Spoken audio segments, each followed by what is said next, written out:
नमस्ते दोस्तों।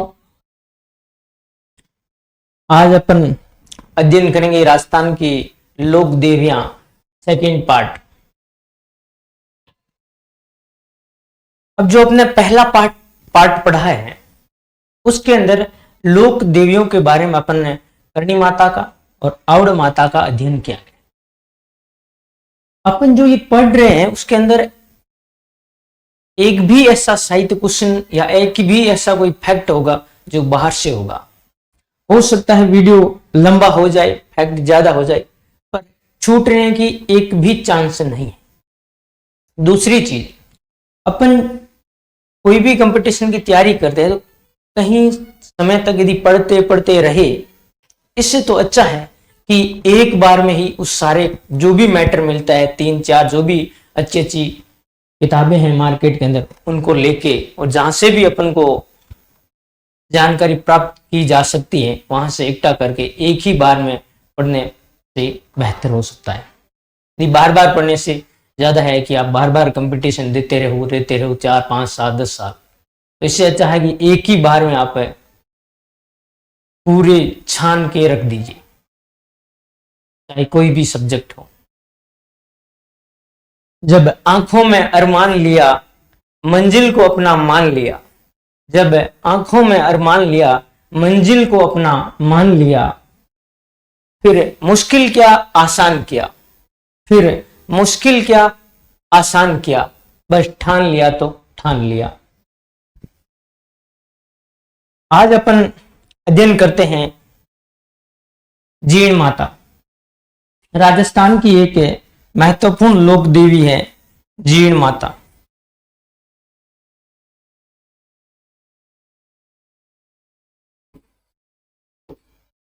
जीण माता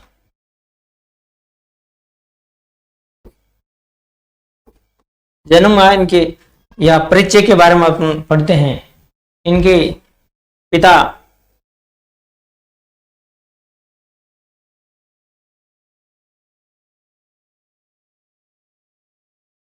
दहंदू गांव के रहने वाले थे। पिता का नाम है धनद राय।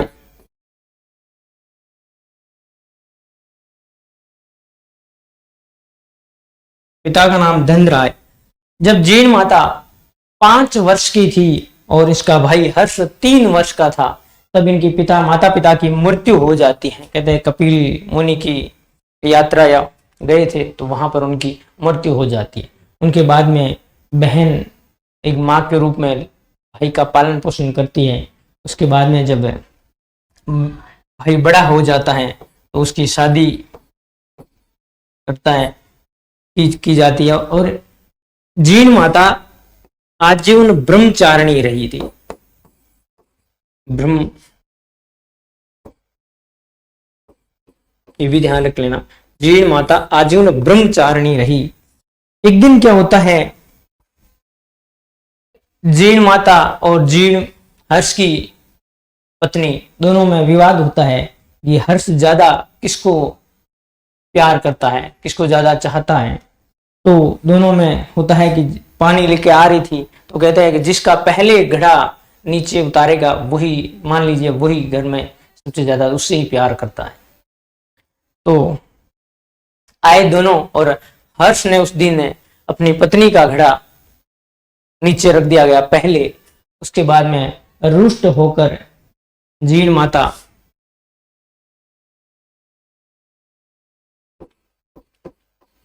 रेवासा नामक के गांव के पास में पहाड़ियां थी, उन पहाड़ियों पे चली जाती है। हर्ष भी पीछे पीछे जाता है और जीण माता कहते मैं तो यहीं रहकर तपस्या करूंगी। जीण माता वहीं तपस्या करने लग जाती है। हर्ष भी थोड़ी दूर जाकर हर्ष पर्वत पर तपस्या करने लग जाता है। उसके बाद में कहते हैं कि ये जीण माता एक देवी के रूप में मान्यता और देवी के रूप में प्रकट होती है और हर्ष भैरव के रूप में पूजे जाते हैं। फिर कहा जाता है कि इनको पुराण में जीण माता को जयंती देवी के रूप में भी पूजा जाता है। पुराणों के अंदर इसका नाम मिलता है जयंती देवी। और अन्य यदि नाम देखा जाए तो इनको शेखावाटी की देवी भी कहा जाता है। शेखावटी की क्षेत्र की मुख्य देवी है, इसलिए इसको शेखावटी की देवी भी कहा जाता है। इनको काजल देवी भी कहा जाता है। कहते हैं कि इनके जो हर्ष और जीण माता जहां पर तपस्या की थी, उसके बाद में जो मंदिर बना वहां पर खूब सारे जोत और यज्ञ हवन से, धुएं से वहां का जो पर्वत है वो काजल टाइप का हो गया था, इसलिए इसको काजल माता भी कहा जाता है। इस मंदिर का निर्माण राजा हट्टड़ ने करवाया था 1064 ईस्वी। राजा हट्टड़ ने, यह हट्टड़ चौहान राजा, चौहान शासक पृथ्वीराज प्रथम का सामंत था। पृथ्वीराज प्रथम का सामंत था। यह चौहानों की आराध्य देवी भी है। चौहानों की आराध्य देवी भी मानी जाती है। मीणों की, शेखावटी क्षेत्र के मीणों की भी आराध्य देवी मानते हैं।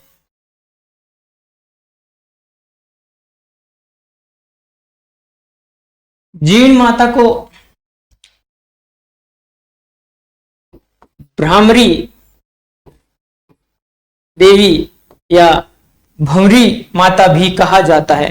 कहते हैं कि औरंगजेब ने यहां आक्रमण किया,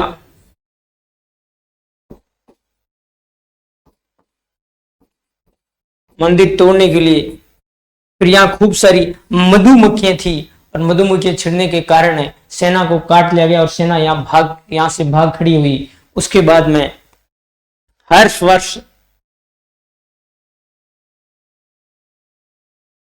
हर वर्ष औरंगजेब यहां सवा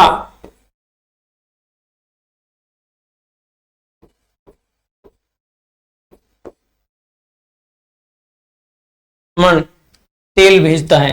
यहां 2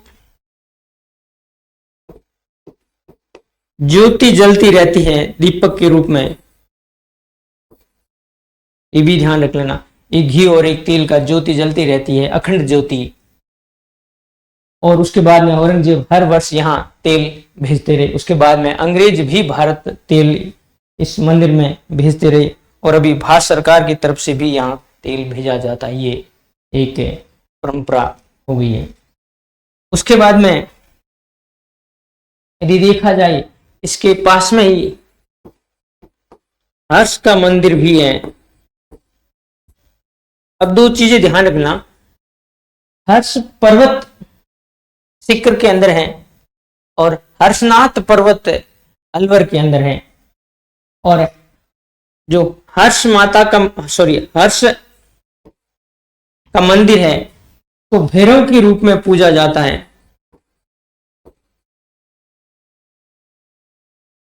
इसके रूप में भैरव के रूप में पूजा जाता है। यहां पर लकुलिश संप्रदाय का मंदिर भी माना जाता है। अब राजस्थान के अंदर लकुलिश संप्रदाय के 3 मंदिर है। लकुलिश या पाशुपत संप्रदाय का मुख्य मंदिर है, वो है एकलिंग जी उदयपुर। एकलिंग जी उदयपुर। दूसरा सोंदा पर्वत पर लकुलिश संप्रदाय का मंदिर है, केंद्र माना जाता है। और तीसरा ये हर्ष भैरव या महादेव का मंदिर, राजस्थान के अंदर कुल इसके 3।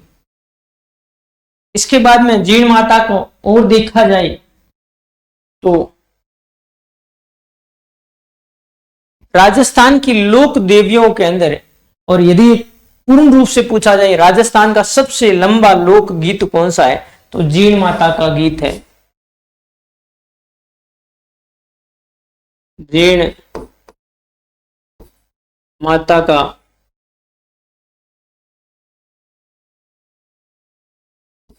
गीत सबसे लंबा गीत है।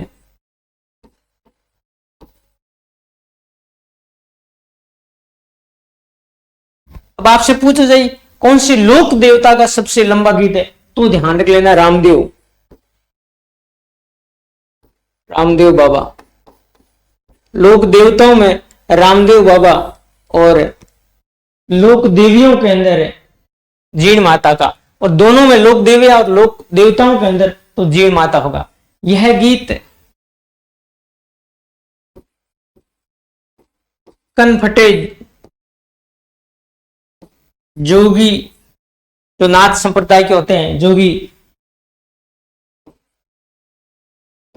सारंगी एवं डमरू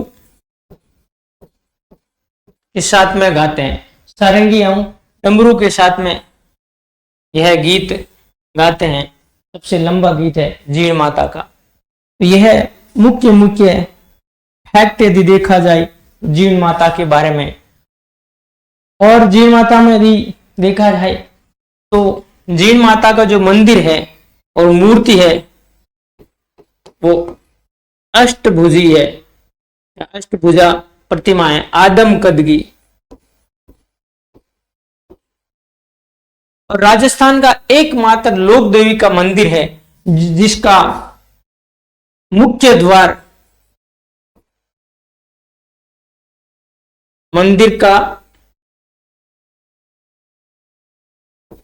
मुख्य द्वार पश्चिम की ओर है। किसकी ओर है? पश्चिम की ओर। उसके बाद में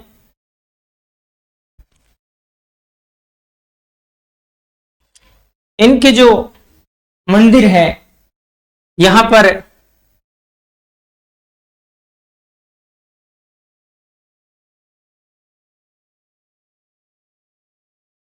अढ़ाई प्याला श्राद्ध चढ़ाई जाती है। अब ध्यान रख लेना राजस्थान के अंदर 3 देवी है, वहां पर श्राद्ध चढ़ाई जाती है। एक भवाल माता है जो वो मेड़ता के अंदर, वहां पे 2.5 प्याला श्राद्ध चढ़ाई जाती है। जीण माता के भी 2.5 प्याला श्राद्ध चढ़ाई जाती है। और सील माता जयपुर के अंदर, वहां पर भी श्राद्ध चढ़ाई जाती है। और बकरे के कान भी चढ़ाए जाते हैं, ये भी ध्यान रखना। बकरे के कान भी इस माता को मनाने के लिए चढ़ाए जाते हैं। और इन माता की जो ये अष्टभुजी प्रतिमा है, यहां पर एक पीतल का सिर है रखा है जगदेव का। कहते हैं कि जगदेव राजा भोज परमार या पवार, राजा भोज परमार के भतीज था, जिन्होंने सिर की बलि दे दी गई, जो आज भी इस मंदिर के माता के चरणों में ही पीतल का बना हुआ रखा गया।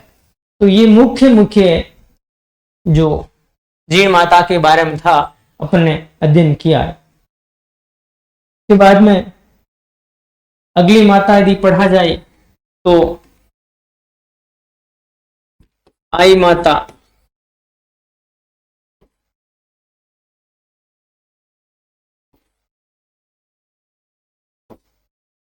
आई माता का जन्म अंबापुर गुजरात में होता है। अंबापुर गुजरात के अंदर होता है। पिता का नाम बीका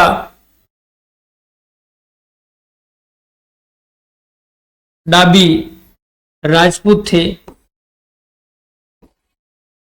होता कि ये बहुत ही सुंदर कन्या थी और चमत्कार भी दिखाती थी, तो वहां का जो मालवा का बादशाह था उन्होंने इसके साथ में विवाह करके बेगम बनाने का प्रयास किया। तो वहां से माता जी, ये इनका मूल नाम जीजी बाई था, जीजी बाई था।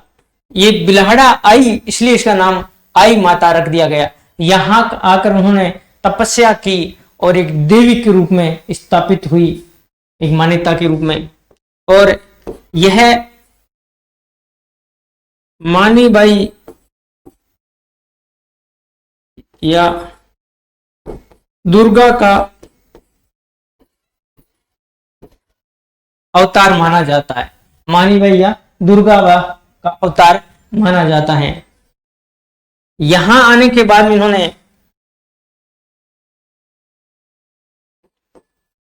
आई पंथ की स्थापना की। किस पंथ की? आई पंथ की। और वो किसके नीचे? सॉरी, नीम वृक्ष के नीचे आई पंथ की स्थापना की। और आई पंथ के अंदर 11 नियम है। कितने नियम है? 11 नियम है। कहते हैं कि सूत होता है ना, इस सूत की 11 गांठ देते हैं। जैसे ये सूत है, इसके अंदर वो 11 गांठ दे देते हैं और इसी को बेल 11 भी कहा जाता है। बेल 11 कहा जाता है। इसको पुरुष हाथ में और महिलाएं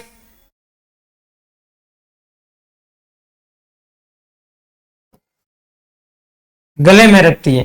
पुरुष हाथ में वो धागा बांधते हैं और महिलाएं गले में वो धागा रखती है एक नियम के रूप में। तो 11 नियम है। आई पंथ की स्थापना नीम वृक्ष के नीचे की गई है। कहां है जगह? बिलाड़ा।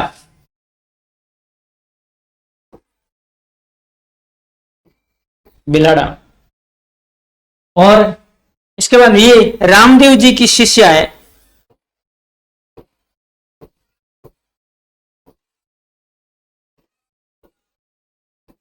इसकी शिष्या है, रामदेव जी की शिष्या है। उसके बाद में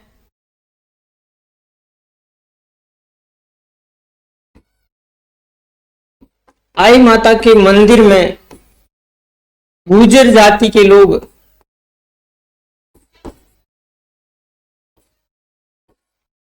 गुर्जर जाति के लोगों का प्रवेश निषेध।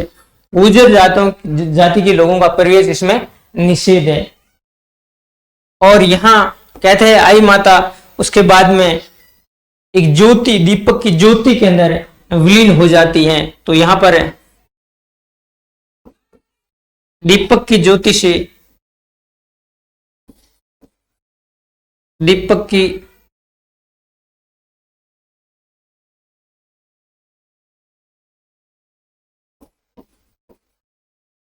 दीपक के ज्योति से केसर टपकता है। वास्तविकता यह है कि जो दीपक जलता है उसके अंदर काजल पैदा होता है दीपक से, और उसी को वो केसर कहते हैं।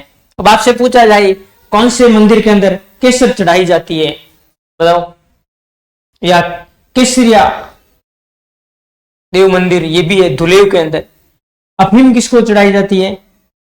कलाजी का मंदिर है, लोक देवता कलाजी, वहां पर अफीम चढ़ाई जाती है। तो यहां पर केसर टपकती है दीपक से, और इसी दीपक के अंदर वो विलीन हो गए थे।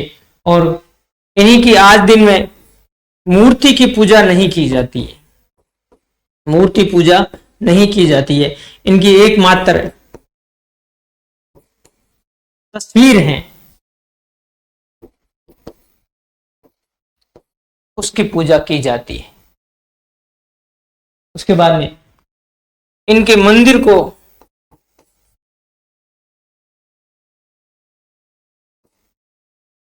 दरगाह कहा जाता है। मंदिर को क्या कहा जाता है? दरगाह कहा जाता है। पुजारी को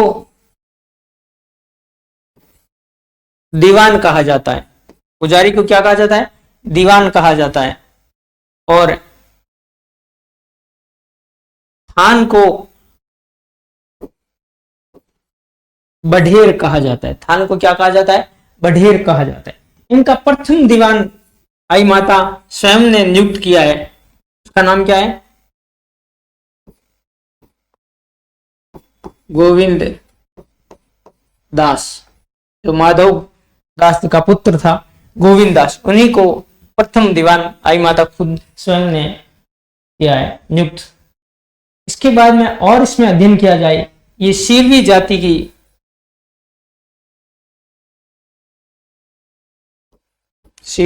की कुल देवी है।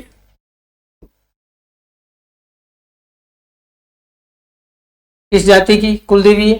सीरवी जाति की कुल देवी है। रामदेव जी की शिष्या है। इनका मेला कहां भरता है? इनका मेला बिल्हाड़ा के अंदर भरता है।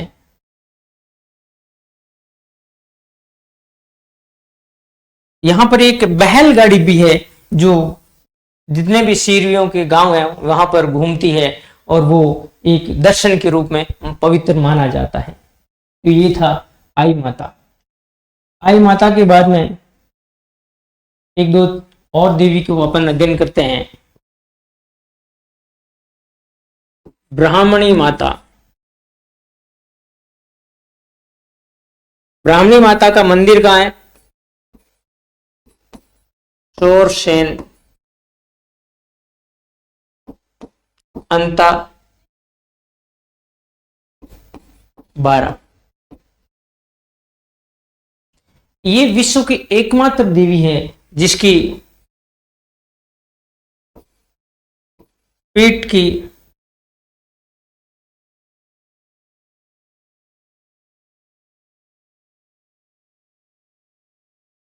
पीठ की पूजा पीठ की पूजा की जाती है।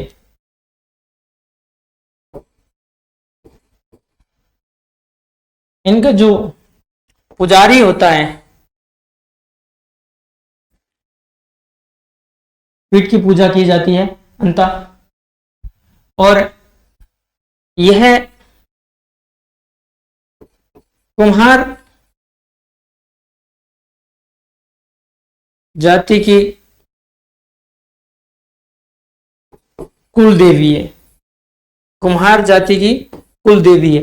अब एक और क्वेश्चन है कि कुम्हार किस देवी का पुजारी होता है? तो वो शीतला माता। यह कुम्हार जाति की कुल देवी है। इनका मंदिर कहाँ है? शोरसेन अंता 12 के अंदर।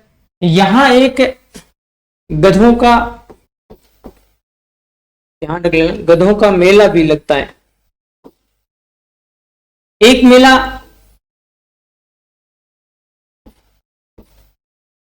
लूणियावास में भी गधों का मेला लगता है।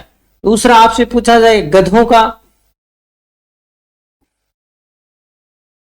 अभ्यारण्य कहाँ है, तो ये डूंड लोथ झुंझुन के अंदर। कहाँ है? डूंड लोथ झुंझुन के अंदर गधों का अभ्यारण्य डूंडोत झुंझुन के अंदर लूणियावास और शोरसेन में गधों का मेला भी भरता है। और कुम्हार जाति की ये कुल देवी है। शोरसेन अंता के अंदर इनका मुख्य मंदिर है। पीठ की पूजा की जाती है, न कि मुख की। उसके बाद में एक और देवी है तुलजा भवानी माता। तुलजा भवानी माता का मंदिर चित्तौड़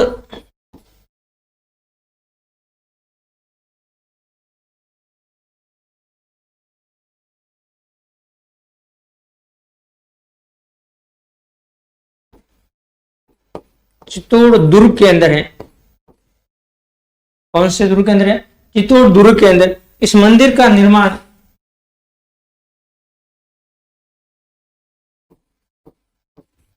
बनवीर ने करवाया था। इसी को ही शिवाजी अपनी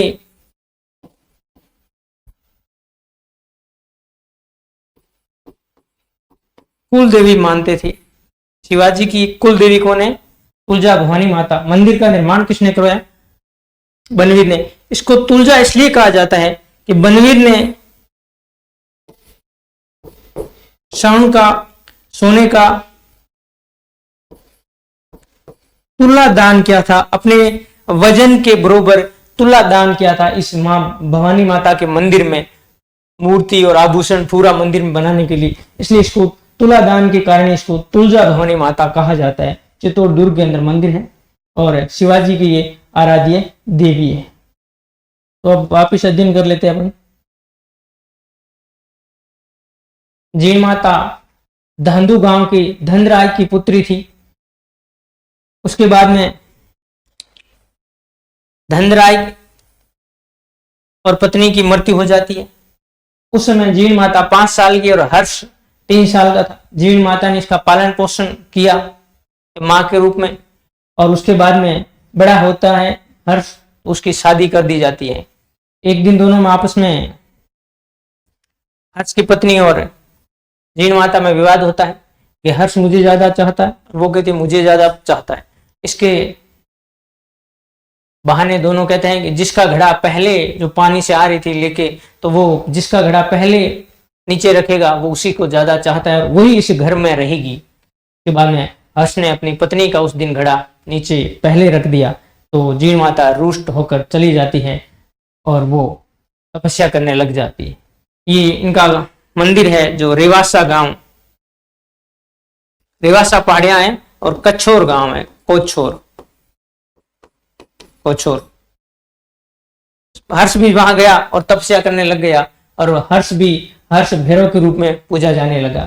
पुराणों के अंदर इसको जयंती देवी कहा गया है और इसको शेखावटी की देवी भी कहा जाता है, काजल देवी भी कहा जाता है इनको। इनका मंदिर राजा हट्टड़ ने, जो चौहान पृथ्वीराज प्रथम का सामंत था, ये चौहानों की आराध्य देवी है। शेखावटी के मीणों की भी आराध्य देवी है। इनको ब्राह्मणी देवी भी कहा जाता है। कहता है कि औरंगजेब ने आक्रमण किया, यहाँ मधुमक्खियों की देवी भी कहा जाता है, तो मधुमक्खी छिड़ गई और सेना को काट लिया गया, वहां भाग गया। उसके बाद में देवी की परिचय के रूप में यहाँ पर हर वर्ष 1.25 मन तेल भेजता रहा। उसके बाद में उनके वंशज भी भेजते रहे। और यहाँ एक ज्योति, 2 दीपक है, एक घी का और एक तेल का, अखंड ज्योति जलती रहती है। जो हर्ष मंदिर है उस मंदिर में लकुली संप्रदाय का केंद्र माना जाता है। वैसे मुख्य राजस्थान में लकुली संप्रदाय का केंद्र एकलिंग जी मंदिर उदयपुर के अंदर है, और सुंदा माता पर्वत, हर्ष सुंदा पर्वत, वहां पर भी इनका मंदिर है, केंद्र है लकुलिस। और हर्ष भैरव मंदिर में भी इनका एक केंद्र है लकुलिस संप्रदाय का। जीण माता का सबसे लंबा गीत है, देवियों के अंदर यदि पूछा जाए सबसे लंबा गीत, और सभी लोग देवी देवतियों में साहित्य के अंदर पूछा जाए तो भी जीण माता का सबसे लंबा गीत है। देवताओं, लोक देवताओं के अंदर रामदेव जी का सबसे लंबा गीत है। और यह गीत कनफटे जो जोगी होते हैं वो सारंगी या डमरू के साथ गाते हैं। इसकी अष्टभुजी प्रतिमा है जीण माता की, जो आदम कदगी है। मुख्य द्वार इनका पश्चिम की ओर है, बाकी सभी का पश्चिम की ओर, किसी देवी का नहीं है, या उत्तर की ओर या पूर्व की ओर होता है, इनका पश्चिम की ओर है। यहाँ 2.5 प्याला श्राप चढ़ाई जाती है। बकरे के कान भी एक प्रतीकात्मक बलि के रूप में चढ़ाए जाते हैं। इनके मंदिर, इस मूर्ति के पास में एक पीतल का सिर रखा गया है, वो जगदेव का है। जगदेव राजा भोज परमार का भतीज था। इन्होंने अपने आप को मां की बलि, सिर की बलि दे दी थी, चढ़ा दिया था। उसके बाद में आई माता, अंबापुर गुजरात से जन्म हुआ था और बीका डाबी राजपूत की पुत्री थी। वहां पर जो मालवा का बादशाह था या सुल्तान,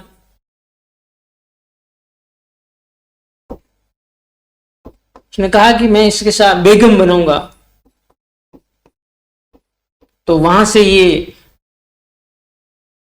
बिलहड़ा आ गई, इसलिए इसको आई माता कहते हैं। मूल नाम इनका जीजी बाई था। मानी बाई और दुर्गा माँ का अवतार माना जाता है। ये राजपूत कुल की थी, रामदेव जी की शिष्या है।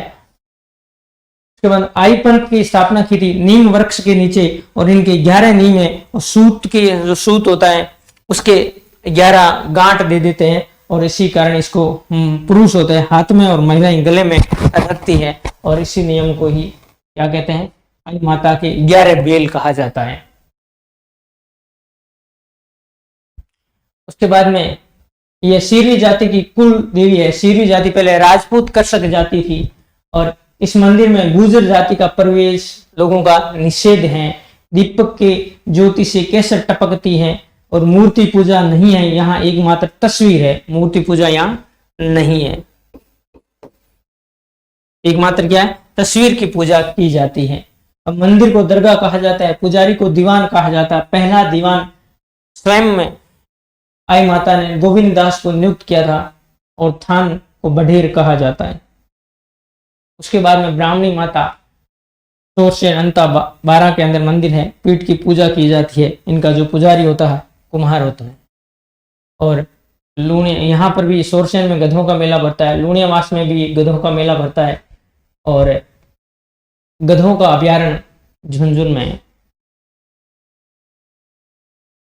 फिर तुलजा भवानी माता चित्तौड़ दुर्ग के अंदर बनवीर ने मंदिर बनाया, और तुला दान दिया श्रवण का, इसलिए इसको तुलजा कहते हैं, और शिवाजी की कुल देवी है।